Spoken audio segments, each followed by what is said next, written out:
Salut à tous la team OL, Thomas M. Show pour OL Fan TV. Pour tous ceux à qui j'ai pas souhaité la bonne année ou qui n'ont pas vu surtout ma vidéo de bonne année, je vous souhaite encore une fois une très belle année 2019. Que tous vos projets se réalisent, c'est le plus important, surtout que vous ayez la santé et que vous continuiez à soutenir notre équipe, l'équipe de l'Olympique lyonnais. Voilà, alors les gones, on va faire un petit point sur l'actu de l'OL surtout, hein, parce qu'il y a eu un petit peu d'actu, surtout l'Olympique lyonnais est parti en stage, a repris le 1er janvier et est parti directement en stage à Murcie, en Espagne, pour retrouver un peu des conditions idéales d'entraînement, avec une vingtaine de degrés, le soleil, une pelouse qui ressemble à un billard, une pelouse d'entraînement, et puis en profiter pour travailler sur 3 jours le physique, l'intensité, 2 séances par jour pour nos Lyonnais, avec un accent mis vraiment sur la récupération, la nutrition et la réathlétisation pour que nos joueurs soient en forme pour reprendre en Coupe de France ce week-end, samedi, c'est contre Bourges. Bourges, c'est du National 3, mais on aura l'occasion d'en reparler dans un avant-match. Mais voilà, donc c'est pour que nos joueurs se remettent dans le bain après des bonnes vacances du côté de Dubaï, etc., où ils ont, je pense, pas mal fait la fête. Donc c'était l'occasion, comme la saison dernière, de reprendre doucement, mais sûrement dans des conditions idéales, parce qu'à Lyon, il fait froid, ça je peux vous le confirmer. On doit avoir pas plus de 2 degrés ce soir. Vous voyez, donc c'est pas idéal pour faire des entraînements corrects. Alors Antonio Da Fonseca, qui est le préparateur physique, lui disait que ce qui est intéressant, c'est qu'il peut faire 2 entraînements dans la journée, ce qui n'est pas trop possible à Lyon, parce que le centre d'entraînement est un peu excentré, les joueurs sont un peu loin. Alors moi je comprends pas trop l'histoire, parce qu'il pourrait garder les joueurs au club la journée, ça dérangerait pas. Alors je sais pas ce qui... Bon, il a dit que c'était quelque chose qui se faisait pas très souvent. Bref, peut-être avec le match tous les 3 jours, c'est pas possible. Bref, voilà pour nos Lyonnais qui sont de retour à l'entraînement. Côté mercato, notre ami Bruno Genesio a dit qu'il garderait le groupe stable, qu'il n'y aurait pas trop de changements, qu'il n'y aurait pas de départ. Alors il a confirmé qu'ils étaient à la recherche d'un défenseur central, mais lors du mercato hivernal, c'est très dur de trouver un défenseur central de qualité. Ça veut dire qu'ils explorent un peu les pistes. Au niveau des arrivées, alors j'avais parlé de Diego Lainez. Bon, alors ne m'en voulez pas si quand je fais mes vidéos, je vous dis tiens, c'est un super joueur, il va arriver, etc. En fait, j'ai les mêmes informations que vous. J'ai pas de contact à l'Olympique lyonnais plus que ça. Je regarde un peu ce qui se dit sur les réseaux sociaux. Diego Lainez, apparemment, selon un journal hollandais, lui, il serait proche de signer finalement à l'Ajax. On serait en train de perdre Diego Lainez, ou en tout cas on n'a pas fait l'effort nécessaire pour l'avoir. C'est peut-être qu'il y a une raison, tout simplement. Bref, voilà, c'est la dernière info concernant Diego Lainez. Concernant Ander Herrera, ça pourrait se faire apparemment l'été prochain, mais pas dès ce mercato-là. C'est le club de Porto est qualifié lui aussi en Ligue des Champions, donc il n'a pas forcément intérêt à quitter le FC Porto, donc je ne pense pas que ça sera. La première signature, ça devrait être Boubacar Fofana. Ça vous dit rien, moi non plus. C'est un joueur de 20 ans qui joue à Saint-Priest en National 2. Il a marqué 5 buts en 14 rencontres, Boubacar Fofana. Apparemment, c'est un bon espoir. Il va signer son premier contrat professionnel avec l'Olympique lyonnais. C'est une très belle chose pour lui, Boubacar Fofana. Alors...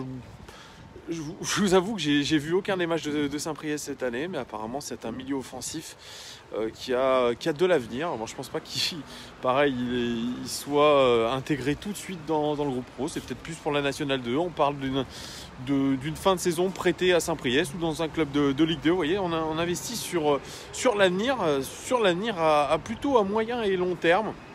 Au niveau des départs, on a parlé aussi du départ peut-être de Maxwell Cornet. Il en était question au mercato d'été du départ de Maxwell Cornet, du côté surtout de Wolfsburg. Ça ne s'est pas fait parce que l'OL l'a retenu.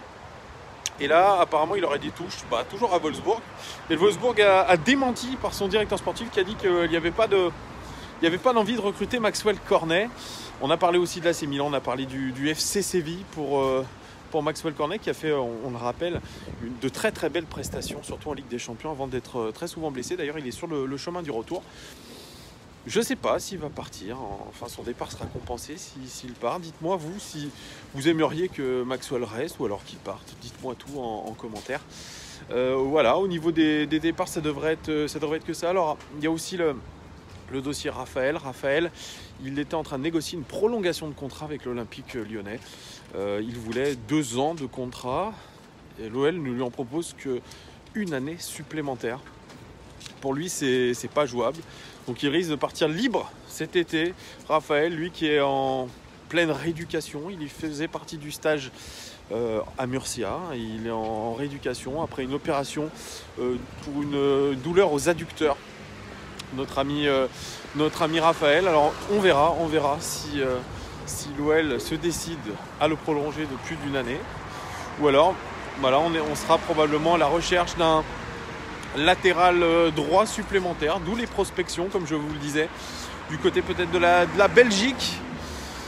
Voilà, c'est tout pour, je crois, pour les rumeurs mercato. Alors il y en a beaucoup qui disent aussi la rumeur Pepe, le défenseur portugais de 35 ans qui évolue au Beşiktaş, qui a résigné plutôt son contrat au Beşiktaş. Moi j'ai pas vu de réelle avancée, mais effectivement sur du court terme, du très court terme, ça pourrait être un challenge intéressant pour nous.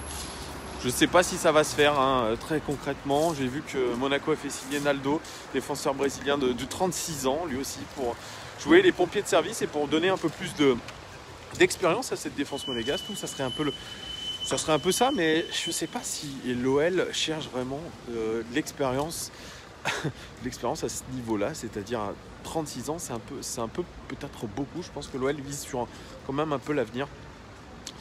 Et ils ont un peu je crois, ils sont un peu amers, je pense, avec les prestations peut-être de Marcelo, avec son manque de rapidité, dû peut-être à son âge avancé, même s'il n'est pas quand même un vieillard.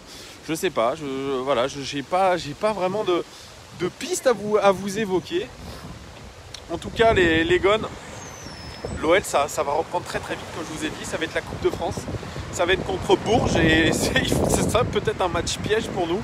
Il ne faudra surtout pas se démobiliser, il faudra tout de suite être dedans. Voilà, on l'évoquera peut-être avec Jean-Paul dans un avant-match.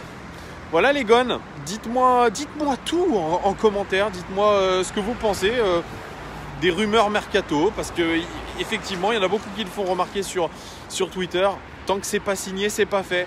Ouais, mais bon, c'est pas grave, hein, vous savez, le jeu du mercato, c'est d'évoquer les rumeurs, beaucoup de rumeurs, c'est des rumeurs d'agents, pour faire monter les enchères, tout ça. Donc, il faut en parler. Puis ça fait partie du truc, du folklore un petit peu. Vous aimez bien ça, le mercato. J'ai bien vu avec les OL Daily Mercato qui vous font plaisir à chaque fois. D'ailleurs, j'aimerais encore une fois vous remercier pour tous vos pouces bleus, tous vos abonnements. Vous êtes de plus en plus nombreux. On a passé la barre des 1500. C'est très très chouette. Merci à vous de me suivre de plus en plus nombreux. Vous m'avez fait part aussi de vos suggestions. J'en tiendrai compte, bien évidemment. On essaiera de faire évoluer cette chaîne à votre image, parce que voilà, j'aimerais pas être que tout seul ou qu'avec mes intervenants. On va faire évoluer cette chaîne, bien évidemment. Elle a évolué en un an, donc elle évoluera forcément encore. Et grâce à vous, grâce à toutes vos remarques, vos suggestions, où vous soyez dans le monde, parce que je sais que vous êtes de partout dans le monde à me suivre, ça me fait chaud au cœur. Regardez, ça c'est Lyon, c'est l'hiver à Lyon. Je suis du côté de Saxe-Gambetta, pour ceux qui connaissent. Voilà, je vous dis à très très vite les Gones pour l'avant-match du match contre Bourges en Coupe de France. À très très vite, tenez-vous au chaud. Ciao!